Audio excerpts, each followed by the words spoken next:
Assalamualaikum warahmatullahi wabarakatuh. Salam dan bahagia. Perkenalkan, saya Nurul Hasan Abdul Karim dari SMP Negeri 1 Ayasisa Satap. Kali ini saya akan berbagi cerita tentang pengalaman saya di daerah tertinggal dengan judul Mengabdi Tanpa Batas, Melampaui Keterbatasan dengan Pembelajaran Berdiferensiasi. 7 tahun sudah saya mengajar di SMP Negeri 1 Ayasisa Satap. Sekolah ini bukan sekedar tempat belajar, melainkan juga simbol dari pentingnya pendidikan di daerah terpencil dan sulit dijangkau. Untuk sampai di desa ini dibutuhkan waktu kurang lebih 1,5 jam menggunakan kendaraan roda 2. Anak-anak di SMP ini terkenal sangat sopan dan memiliki budi pekerti yang luhur.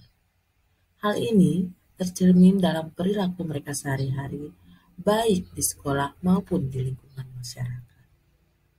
Sebagai guru IPS, saya menemukan beberapa masalah, yaitu kurangnya motivasi belajar siswa, kurangnya dampingan orang tua, sampai pada kurangnya fasilitas seperti listrik dan sinyal.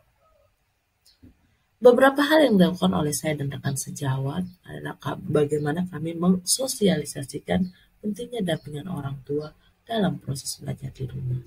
Sebagai guru, saya berusaha memanfaatkan fasilitas yang ada untuk melakukan inovasi-inovasi pembelajaran yang dapat merangsang semangat belajar murid. Sebagai guru penggerak, saya juga berbagi praktik baik bersama rekan sejawat saya, seperti kami belajar bersama dalam memanfaatkan Chromebook, PMN, G-Form, dan AI lainnya. Setiap awal tahun, saya juga selalu berkolaborasi bersama rekan sejawat untuk melakukan asesmen awal. Asesmen awal ini sebagai dasar bagi kami untuk mengetahui bagaimana gaya belajar murid, latar belakang, dan kebiasaan mereka belajar di rumah.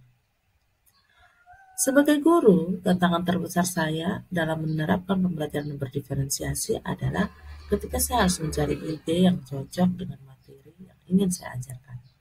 Saya juga harus terlebih dahulu membuat video pembelajaran di Canva, mendesain model lembar kerja dan ringkasan materi, serta menyusun rencana kegiatan yang akan dilakukan.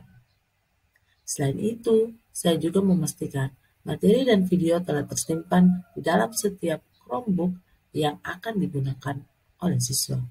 Khusus untuk maket, saya terlebih dahulu mencoba membuat sampelnya dan menghitung waktu yang dapat saya alokasikan agar pembelajaran ini dapat dilakukan hingga selesai.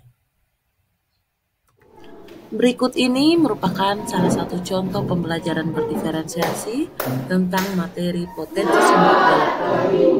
Pembelajaran dimulai dengan salam, doa, menanyakan keyakinan kelas, apersepsi, dan penjelasan singkat tentang sumber daya alam.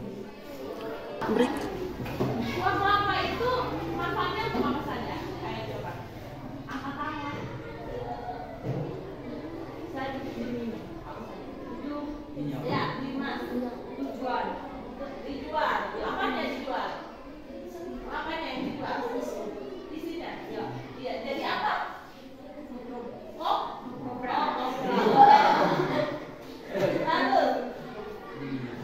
Jadi minyak kelapa VCO ya. Banyak sekali manfaatnya. Batangnya buat apa? Bangunan rumah. Bangunan?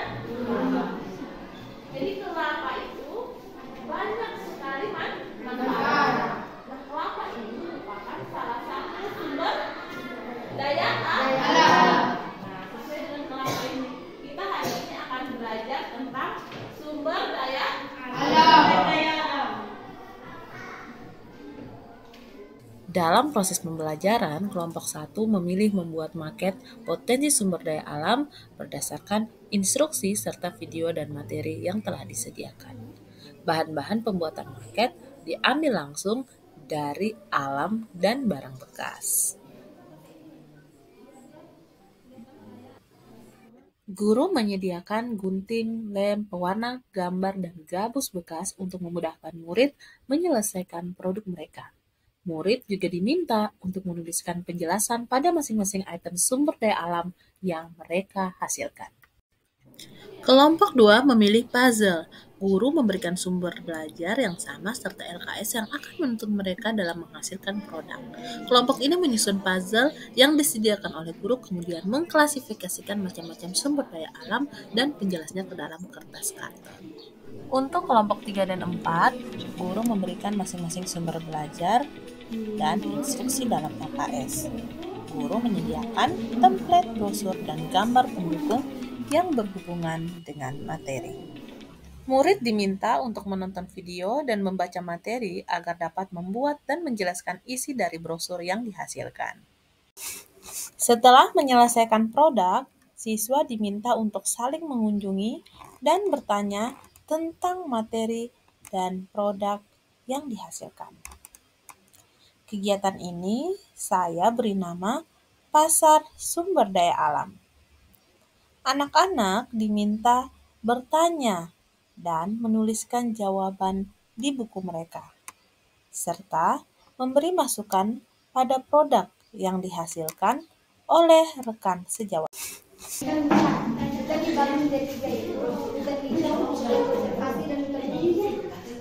Untuk kembali menghidupkan suasana kelas dan mengembalikan konsentrasi murid, guru mengajak murid untuk bersama-sama bermain game.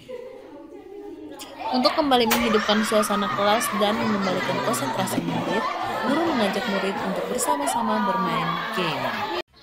Setelah siswa saling mengunjungi antar kelompok dan saling mempresentasikan hasilnya, guru kemudian memberikan apresiasi yang sebesar-besarnya pada hasil pekerjaan siswa.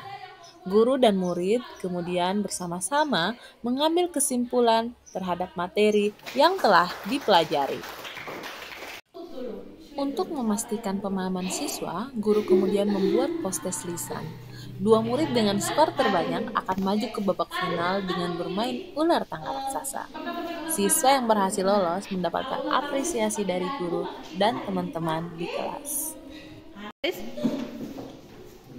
Apa yang kamu rasakan dengan pembelajaran hari ini? Yang saya rasakan adalah saya merasa senang dan bahagia karena kami dapat mengetahui segala sumber daya alam, hutan, tambang, dan kemaritiman.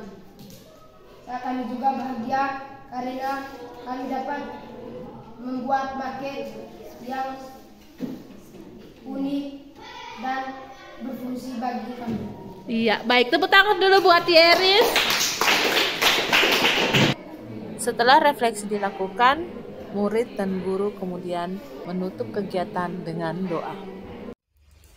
Dalam pembelajaran berdiferensiasi, guru harus dapat mengatur waktu dengan baik, menyiapkan modul dan media ajar sebaik mungkin agar pembelajaran bisa berjalan dengan baik.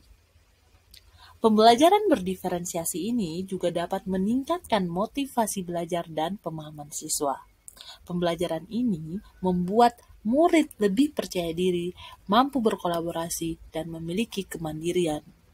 Siswa tidak merasa terbebani. Pembelajaran ini juga membuat guru lebih kreatif dan semangat untuk melakukan pembelajaran yang berpihak pada murid. Tidak ada kata terbatas, karena keterbatasan bisa diatasi dengan berbagai inovasi. Mengabdi tanpa batas, melampaui keterbatasan dengan pembelajaran berdiferensiasi. Sekian dan terima kasih.